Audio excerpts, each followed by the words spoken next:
Yellow, yellow, yellow. Welcome back, guys, to another episode of Oxygen Not Included.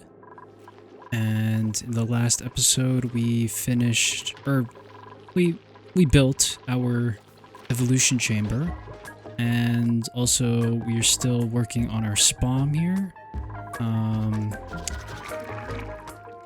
But everything seems to be going semi-smoothly. I mean, except for our carnivore achievement, which I'm kind of giving up on now because it's cycle 40 and we have to complete it by cycle 100. We haven't gotten a single piece of meat going yet, so I don't know like if that's even possible now from here. We would have to have a lot of meat and then we'd have to spawn a lot of duplicates. That's the issue. But anyways, I think for goals this episode, want to think about our base in general and then enclosing everything that we want to protect ourselves from the impending heat. So it's pretty cool down here, but you can see that there's some heat that's being generated and leaking also from over here. When we broke into it, you can see that the oxygen is actually carrying a lot of that heat in, and it's making the temperatures slowly rise up in our base. Of course, we've also got some heat producers like the batteries, the generators, the oxygen diffuser here. But really, I'm more interested in making a closed environment so that we can control the temperature in that environment and, you know, separate ourselves from stuff that's like super cold and super hot. And also keep us safe from things like the slime that we've been dealing with a little bit, or the polluted oxygen, carbon dioxide. I don't think there's any like dangerous gases yet that we've encountered. I don't even know like what it would be, but it'd be nice to have all of that solved via exosuits. So I know I researched this before. The exosuit forge.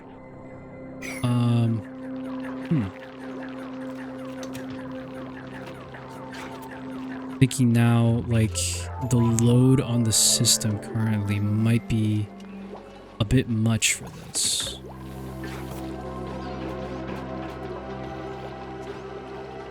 I'm gonna put it down. We haven't gotten into any overloading situations, so I think it's okay to just put it down. And I'm gonna keep it over down here for now, temporarily. Let's wire you up, and let's also now think about how we're going to section everything off.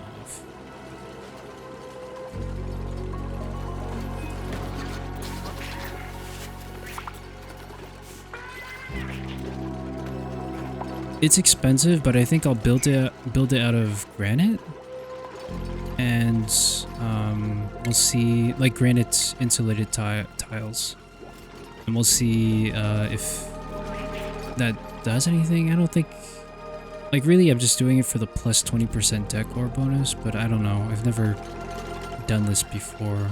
I've built enclosed spaces for heat, but I haven't used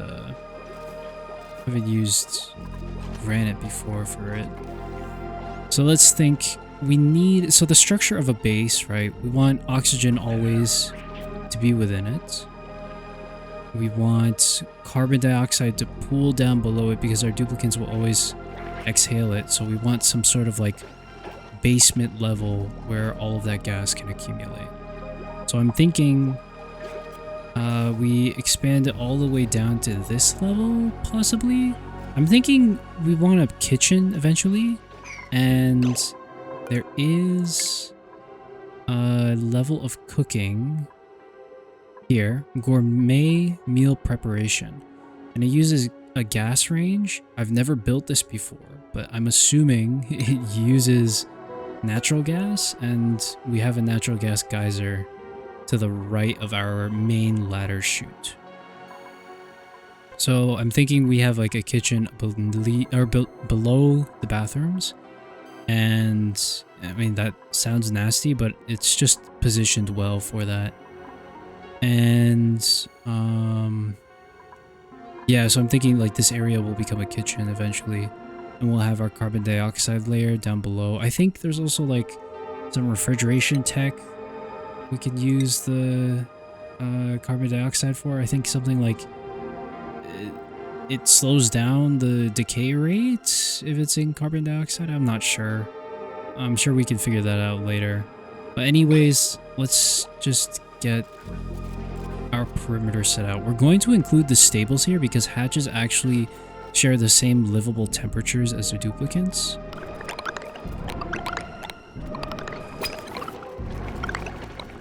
We just go all the way across here. Oh, we ran out of granite. Well, I guess we're doing sandstone for the rest. Alright, so I'm taking a look at the S.P.O.M and I'm trying to figure out the logic. I'm just going to explain what I'm thinking about.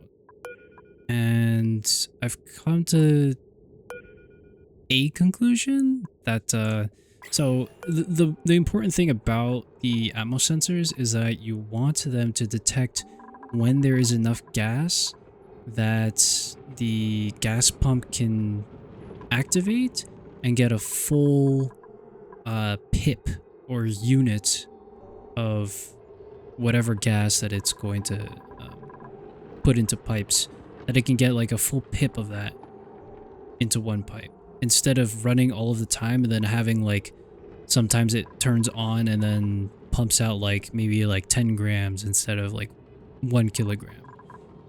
And so the atmos sensors, I believe, should be configured so that it detects when there is enough gas in the room to pull out 1 pip. So it says that the gas pump can do 500 grams a second. So I'm assuming that it's 500 grams per pump.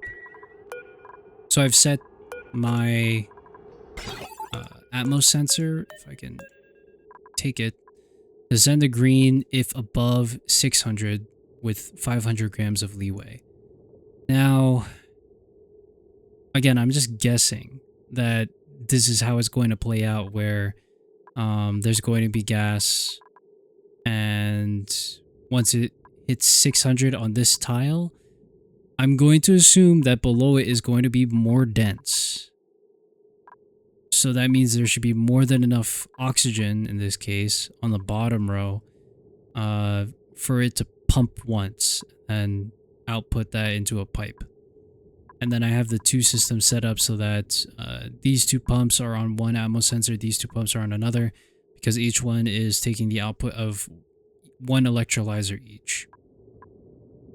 Now, this section up top here, this gas pump is supposed to get rid of the hydrogen output that the electrolyzer also gives. And I have this one set to 600, also this atmos sensor. So it's the same concept. The way it's going to work is that the gas in here, it's going to accumulate up here, the hydrogen, and the oxygen will flow down because it's denser through the airflow tiles and rest down here. But up here, hydrogen is going to accumulate and it's going to pressurize enough that it seeps down into the gas pump. So maybe, hold on, maybe I should give this 700? I'm really not sure. I'm just guessing. We can always change it later. But this is, I'm just showing my thought process now because this is how I think it's supposed to operate, and I'm going to set it up like this as our S.P.O.M half Rodriguez Mark 1, kind of half Rodriguez inspired, I should say, because the actual half Rodriguez is over-engineered to the moon and back. There's more logic. I remember there being like an OR gate here and something with controlling the generators. I don't quite understand, or I don't remember what it was doing. But I'm going to go with this, and if it serves me well, then that'll be okay. And for now, I'm only going to use the automation wire to determine when I need power. The same thing we did with the coal generator here. We used the smart battery 8040.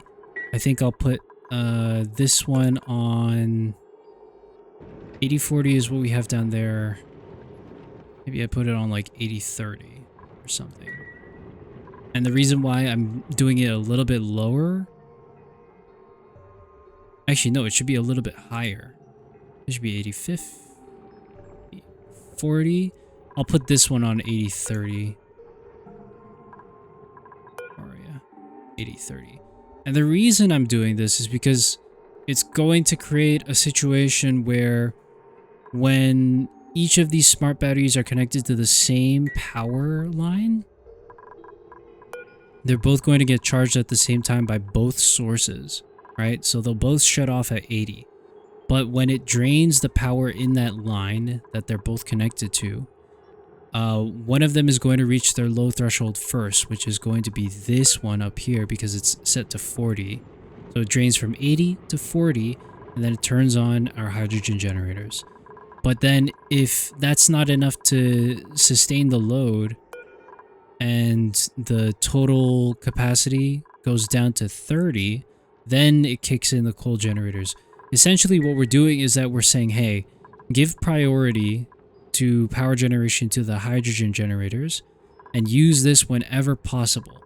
But if the system is asking for more than what a hydrogen generators up here can produce, then turn on the coal generator, because our coal generator needs to be on as little as possible because it produces the most heat and the most waste, which is carbon dioxide that we're not currently using, but we can use in the future. Thank you for coming to my TED Talk. I'm just gonna let them build it out and we'll see how it plays out.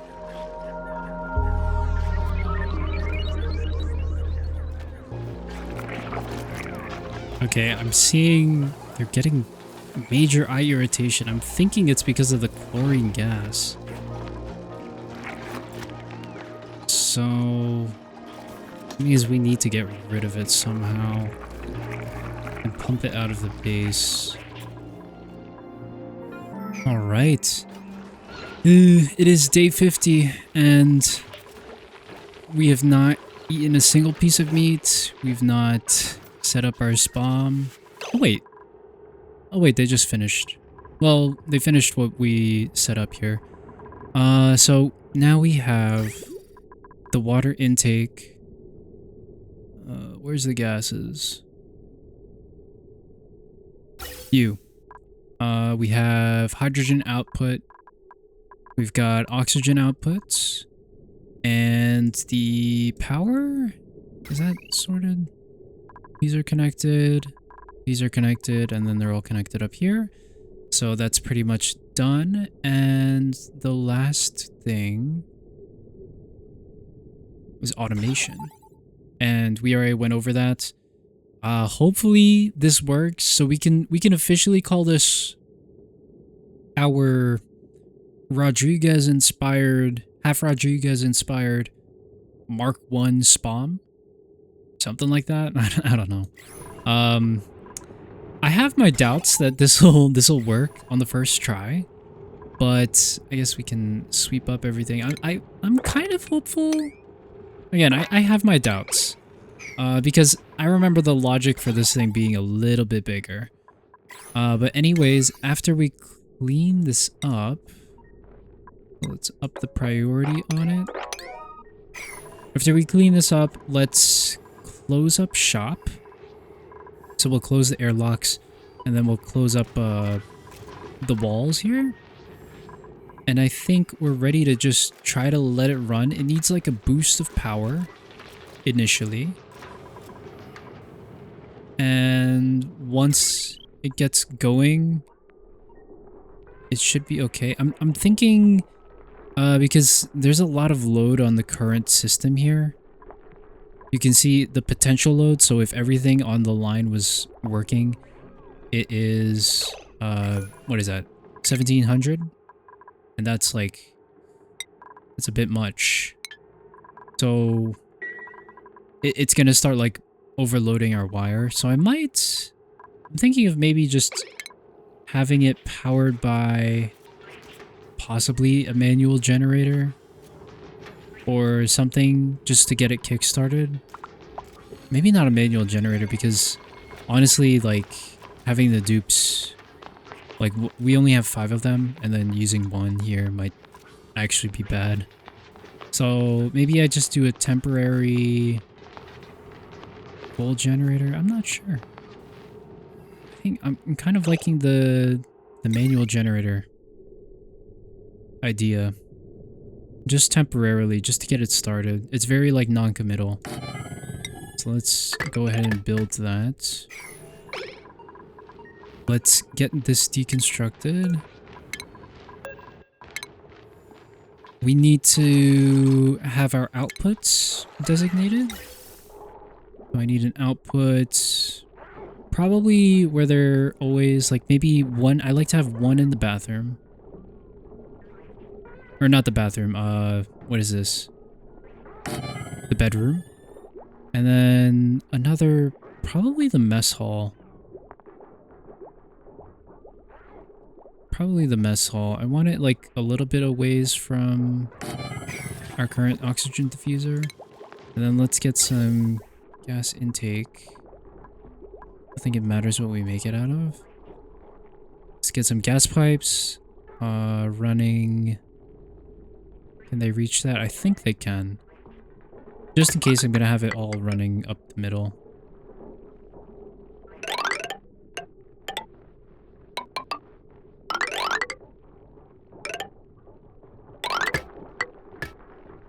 Okay. And then we need our plumbing. Get water in. Big question though is like, what water do we use?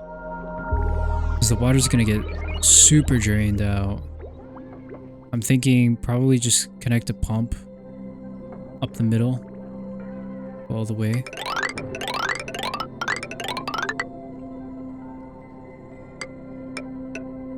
And then have a liquid pump here. There should already be a power line going here from the pump previously. Okay, and now let's let them build that. Alright, water to the rescue. And we've got someone already running the generator. Let's see if this works. Okay, let's take a look inside. Oxygen. The helium is starting to build up. It needs to completely encase this top side, and that's when we know it's working. And then the gas pump should turn on after it accumulates enough. Okay, now it's completely covered. We just gotta wait for the atmo sensor to trigger and this gas pump to fire. So you can see that already some of these gas pumps are going. Why is this one on all the time?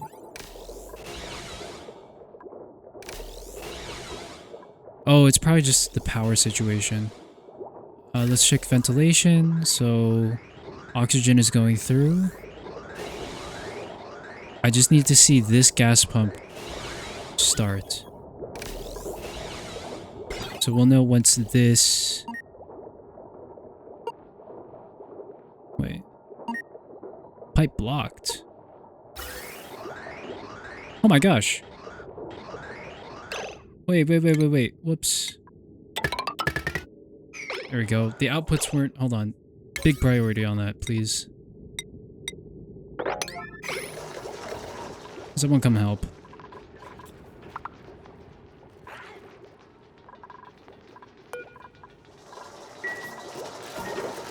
Okay. There we go. Good. Clear out the hydrogen so these pumps don't ever pump that into the atmosphere. That's outside over here. And then it turns off. And then we have to wait for it to fill up again with pink hydrogen. What happened here?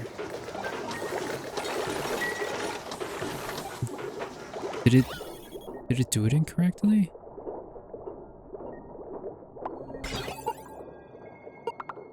Pipe blocked again? What is this oxygen? Whoa! Whoa, whoa, whoa, whoa, whoa, whoa, whoa, whoa, whoa. What's happening?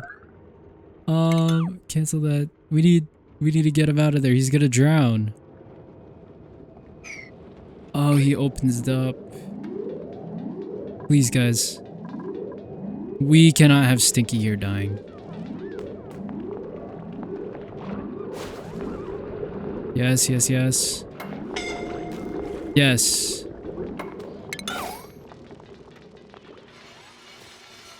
Oh, Stinky.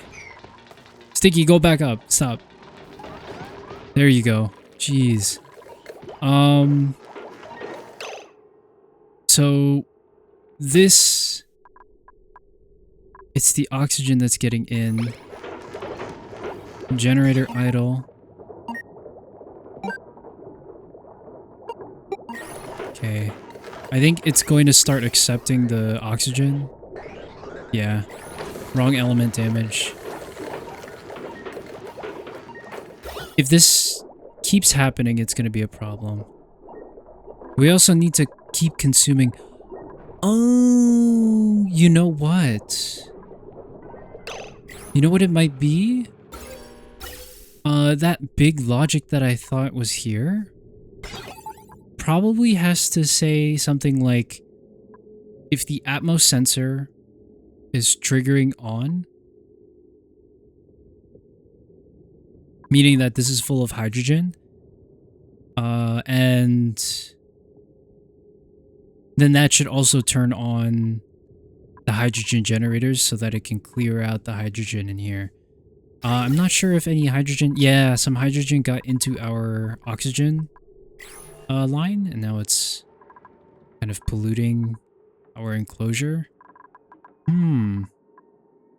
So we probably just need to add... I think it's an easy fix. I think all we gotta do is just add this. Oh, don't...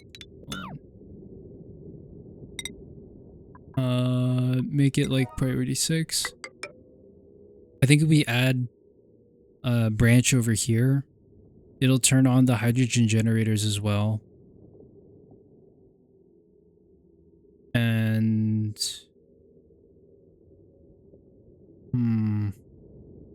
But then that also conflates with the smart battery.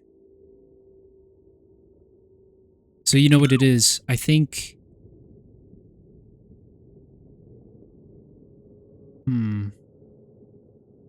Just an OR gate, right? So that we tell it, like, if either the battery level is too low, or the S.P.O.M is getting suffocated with hydrogen, then turn on the generators and... No, not and the gas pump. Just turn on the generators, probably. So here's what we gotta do. We need an OR gate. I'm gonna put it like... It's gonna look ugly. I'm gonna put it like this. I'm just wondering if I need to open up this... I probably do need to open up the system. But... we have the smart battery go into one input for the OR gate. In case you don't know what an OR gate is... I feel like I shouldn't need to explain it, but like... for those of you who don't know, OR gate basically says it takes 2 inputs, and if either of them is on, so if either this smart battery or this Atmos sensor is on, either or, that's where it gets its name, then the output will be on as well. So we need to connect the output to the generators. Do not connect the output to this pump though, because this pump needs to be independent of that. It has to solely rely on the Atmos sensor, but the Atmos sensor's output will also go into the logic gate, telling us what to do with these hydrogen generators. And let's make sure this is disconnected. And that should be it. I just need to break into here. Deconstruct, and then put this all on priority. I also need, let's disable this building. And put everything on priority 8, probably. Yes.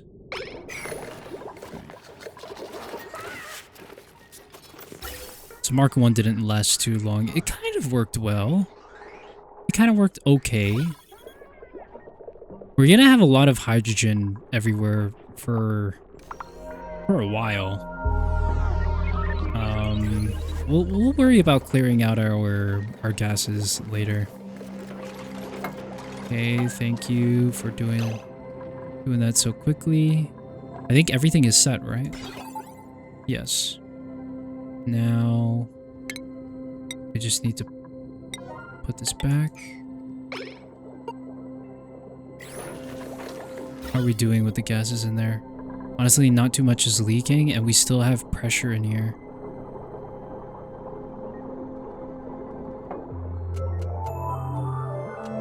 Are you... Wait, are you idle? Stinky, isn't there plenty to do? What happened? Oh, now there's gonna be plenty to do. You got mechatronics, man. Finally.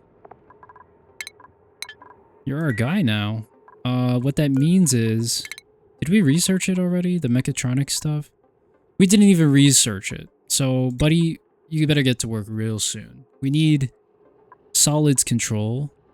Oh, but the conveyor receptacle can't be researched until we have a new researching station, which is a pain to make. I might save that for next episode. I just want to get this S.P.O.M up and running and have our enclosure be a little bit more self-sufficient.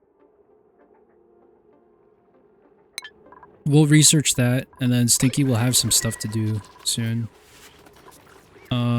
Just in case though, let's make sure that we don't run out of food ever. I'm gonna put that on 10. And check one more time on the ventilation front. Okay, there's that oxygen.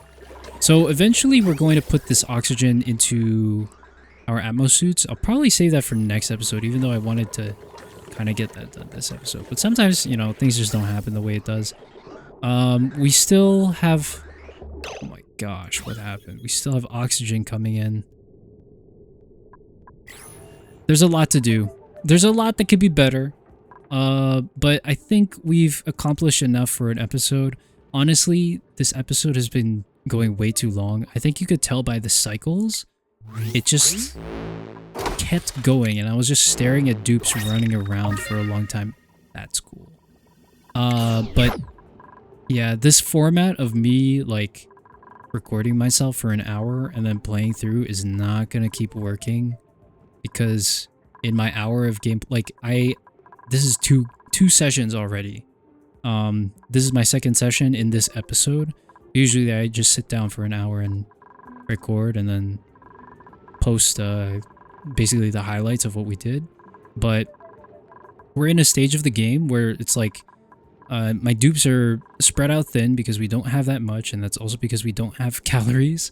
But they're just not productive enough to keep up with me explaining. So I'll explain something and then I have to wait here for the dupes to do the things I need to do, and it takes like 20 cycles for them to complete that.